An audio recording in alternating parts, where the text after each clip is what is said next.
We asked real couples to watch the new HBO series, Tell Me You Love Me. Here's what they said about episode 6. I warned you about becoming one of those couples, and here we are. Oh, come on. Don't blame it on going to therapy. I mean, it was always there. Now it's just, coming out. Well, it would have been better if it hadn't. All right, a couple of years ago, I went to therapy for myself. And at first, John thought, boy, this is great, because she's really crazy and she needs it. Thank God she's going.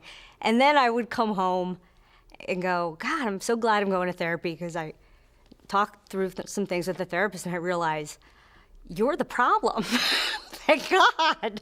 I'm so relieved now that I've told a professional. I realize the problem is John. Yeah. Now, I was exaggerating with that, but I found out, I did learn some things about myself, but, I wasn't sure if John regretted me going in the beginning. At first, he's like, it was just a great answer idea. for yourself. No, I'm glad I went. I learned a lot. I learned a worry lot about about me. John. Yeah. And I wasn't even in the room. That's right.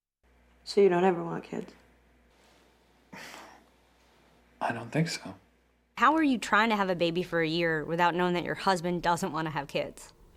It makes sense because she's saying, oh, let's have sex. And rather than say, oh, you know what?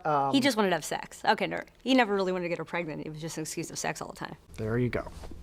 I slept with Nick the other night because I didn't want him to go out with his ex-girlfriend. I used him. And her. And yourself. I think Jamie probably has some intimacy issues because, she's always screwing around on whoever she's with.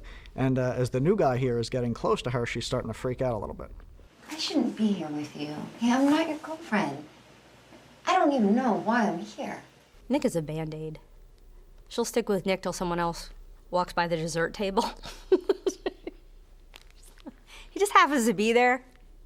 He was like the guy behind curtain number 3. He really just was in the right place at the right time, and he's not bad looking. That's all it took. That's how we met. No.